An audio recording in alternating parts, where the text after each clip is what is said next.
In the 40k universe, there are massive armies constantly battling with armies consisting of millions of men and war machines the size of buildings. But yet sometimes what you need is a quick surgical strike with a lot of precision, and that's where we use the Assassinorium and the members of it. So today we are painting up an Eversor Assassin in a very similar scheme to that shown on the box art. So let's not waste time and jump in. We are going to be starting off with the catsuit on the model. As normal, we are going to be starting from a Zenithal Prime, but we are going to be making a mix for our base coat.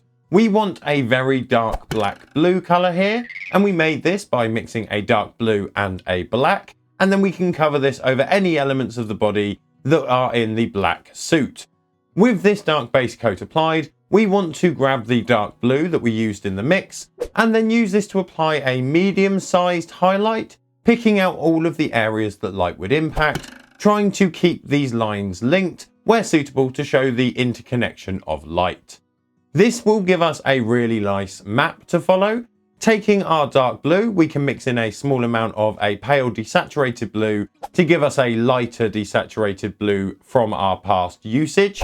This can then be used to apply a thin edge highlight and a spot highlight, mainly picking out the center masses of any light clusters and sharp corners of areas that we've painted in the dark blue. These highlights will start to bring up the brightness on the model, and what we want to do is try and make sure that they're quite narrow and precise edge highlights and a build up over a very short span. What that will help do is add that slick, oily sort of look that we can get from certain fabric. Where we're doing the transition over a very narrow area, it makes it read as more shiny, and obviously we're doing that because we want most of the area to be black. So by doing the highlights in a narrower fashion, we're going to get that slicker look as opposed to large graduated areas of highlights in things like a robe.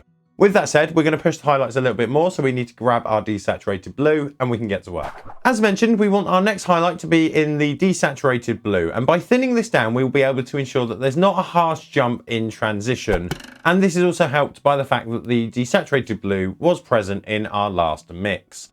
Unlike the other layers, which were more edge highlights, this is predominantly going to be a spot highlight, picking out the center of any light masses or the very corners of edges.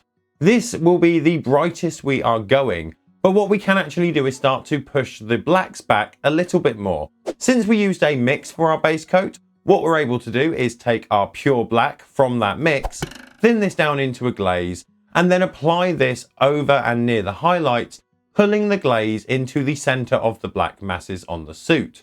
This will help to smooth out any of the transitions we've done so far, while also helping to darken down the chosen areas of the black suit. This ability to come in and reshadow the model is the predominant reason that we used a very, very dark black blue as opposed to just a straight black. If we had the shadow and the base coat as our darkest available color, we wouldn't be able to go any deeper or any darker because we're already at black.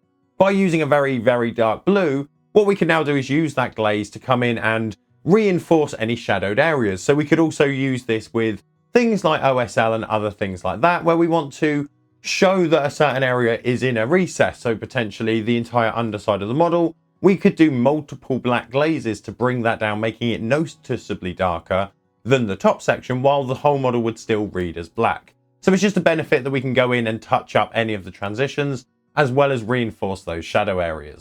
With the suit done, let's move across to elements like the armor, and on this model, the armor is red. So what we're going to start to do is block out all of the areas that we want in this red using a dark red contrast. This will allow us to check the ratio of colors across the model with one quick application. From here, once we're settled on the locations that are going to be red, we can start to push up the brightness on those areas. First, we want to take a bright red paint and then start to mix this into our contrast base coat, giving us a relatively dilute, brighter red that we can use as a midtone. This can then be applied across the majority of the red areas, hitting most of the panels and corners, just leaving the dark red contrast in the recesses.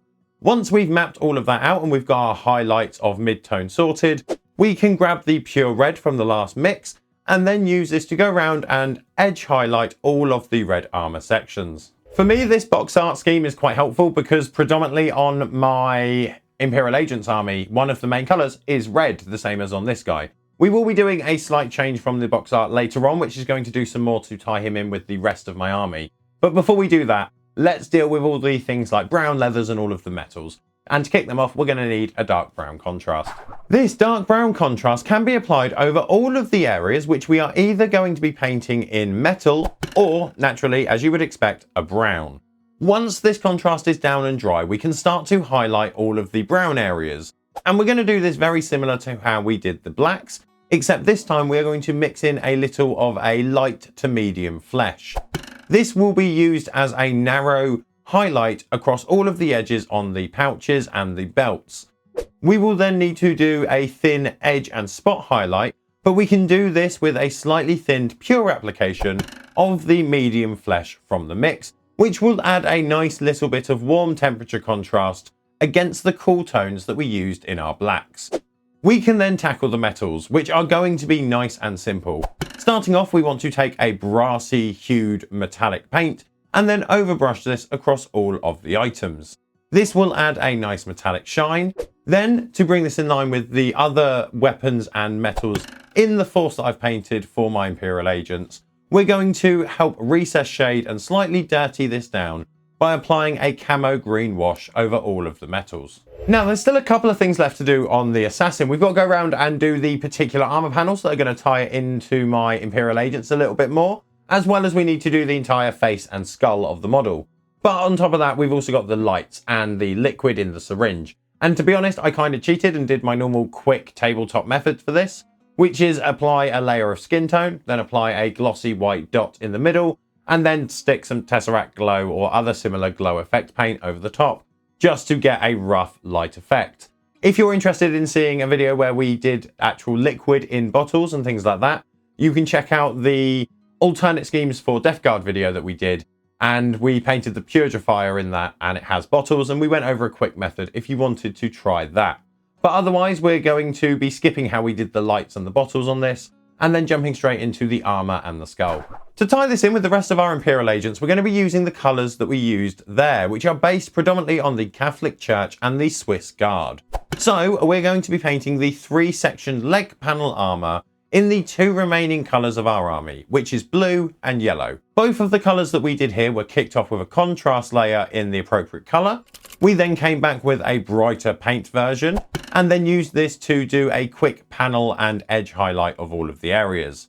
Then we have the skull, and here we wanted to achieve a nice rich tone, but also bring it to a nice bright point of interest. In order to do this, we started from a medium brown base coat, ensuring that the entire area had a smooth layer of this color.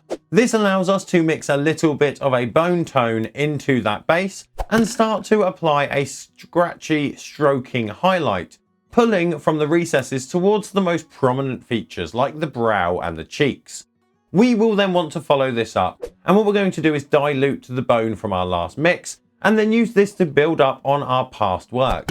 Again, drawing in scratchy highlights, bringing more brightness to the main facial features. We can then go around and apply a very fine edge highlight, catching only the prominent areas using a diluted white. This is going to give us a nice bright punch of color, but we're not finished there. What we're going to do is an additional optional step with a thinned down sepia wash, and then use this to pull from the brightest sections into the browny bony shadows, giving us a nice transition similar to when we were painting our blacks. And with those glazes done, the model is essentially sorted. I opted for the eyes just to do white eyes with black pupils, and to be honest, this is a really nice model for pupil painting because there's actual dots for the pupils on the model, so it makes a nice simple target. Then it's just a case of assembling this guy, sticking him on a suitable base. I chose not to use the one that comes in the box. I didn't think it fit particularly well with the army that I've got planned. So instead I took a spare piece from the Vigilant Squad that I'm not going to be using, and then mounted him to that so that it's a little bit more thematic and matches my base. Overall, I am quite happy with what we've got here. And let me know, is there anything you would have done differently here? Is there any way that you would have pushed these in different manners? And obviously, let me know below if there's anything that you think I should have done in regards to techniques or things like that that you want me to cover. But otherwise, I like how this came out, and I hope you do as well. If you like videos where we kind of do box art style paint schemes, why not check out this video where we paint a filthy Xenos in the form of a Tau Darkstrider, and we try to do it in a very quick method similar to the box art. With that all said, if you can't check that out, do remember to subscribe so that we can see you next time.